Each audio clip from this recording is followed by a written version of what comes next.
కార్తీక పురాణం 18 అంబరీషుడి ఏకాదశి వ్రతం దుర్వాసుడు శపించుట.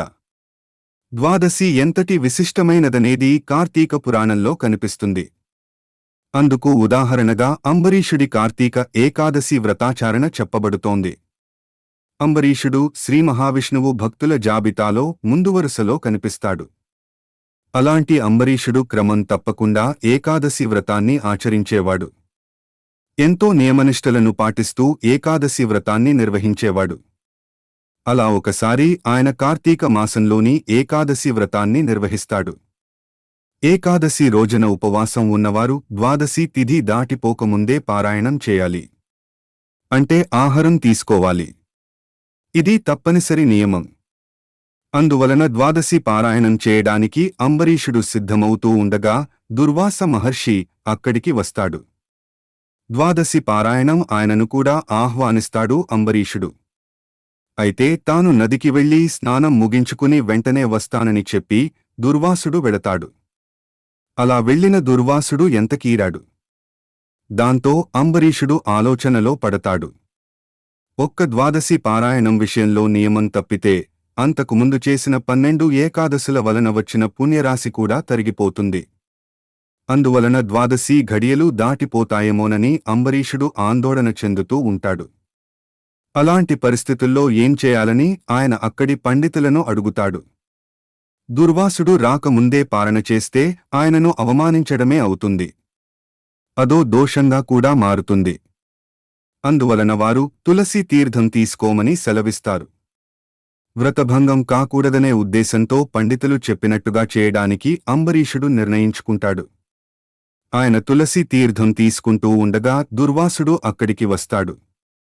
తనని ద్వాదశి పారాయణం పిలిచి తాను రాకుండానే అందుకు సిద్ధమవుతావా అంటూ అంబరీషుడిపై మండిపడతాడు.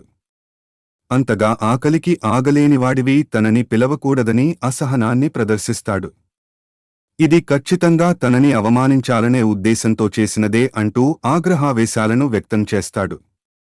దుర్వాసుడి ఆగ్రహావేశాలను గురించి తెలిసిన అంబరీషుడు ఆయనను శాంతింపజేయడానికి ప్రయత్నిస్తాడు. అయినా ఆయన ఎంతమాత్రం వినిపించుకోకుండా 10 నీచమైన జన్మలను పొందమని శపిస్తాడు.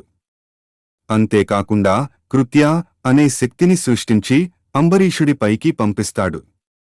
అది చాలా వేగంగా అంబరీషుడిపైకి వస్తూ ఉంటుంది. దాంతో ఇలాంటి పరిస్థితుల నుంచి తనని ఆ శ్రీ మహావిష్ణువే కాపాడాలంటూ అంబరీషుడు తలుచుకుంటాడు. దాంతో ఆయన పూజా మందిరంలో ఉంచబడిన విష్ణు చక్రం, సుదర్శన చక్రం యొక్క శక్తిని పొంది ఆ కృత్యను అంతమొందిస్తుంది. అంతేకాకుండా ఆ సుదర్శన చక్రం దుర్వాసుడి వైపు దూసుకు వస్తుంటుంది. దాంతో ఆయనకి విషయం అర్థమై అక్కడి నుంచి పరుగందుకుంటాడు. బ్రహ్మదేవుడి దగ్గరికి, పరమేశ్వరుడి దగ్గరికి వెళ్లి తనని కాపాడమని అడుగుతాడు. సుదర్శన చక్రాన్ని నిరోధించే విషయంలో వారు అనాసక్తిని చూపుతారు. దాంతో దుర్వాసుడు వైకుంఠానికి వెళతాడు. వైకుంఠంలో శ్రీ మహావిష్ణువుకు నమస్కరించి తనని రక్షించమని కోరతాడు. అప్పుడు దుర్వాసుడి ధోరణి పట్ల స్వామి అసహనాన్ని వ్యక్తం చేస్తాడు. మహాభక్తుడైన అంబరీషుడి విషయంలో అలా వ్యవహరించకుండా ఉండవలసిందని అంటాడు. అంబరీషుడికి ఆయన ఇచ్చిన శాపాన్ని తాను భరించనున్నట్టు చెబుతాడు. ఏ కారణాల వలన తాను ఏ అవతారాలను ధరించనున్నది చెబుతాడు. అలా స్వామి తను ధరించనున్న దశావతారాలను గురించి వివరిస్తాడు. అంబరీషుడు ఆయనను ఎంతో ఆత్మీయంగా ఆహ్వానించాడని, ఎంతో గౌరవించాడని అంటాడు. అలాంటి వ్యక్తిపై ఆ స్థాయిలో ఆగ్రహించడం సరైనది కాదని చెబుతాడు. వ్రత నియమం ప్రకారమే అంబరీషుడు అలా చేశాడే తప్ప మరో ఉద్దేశం అతనికి లేదని అంటాడు.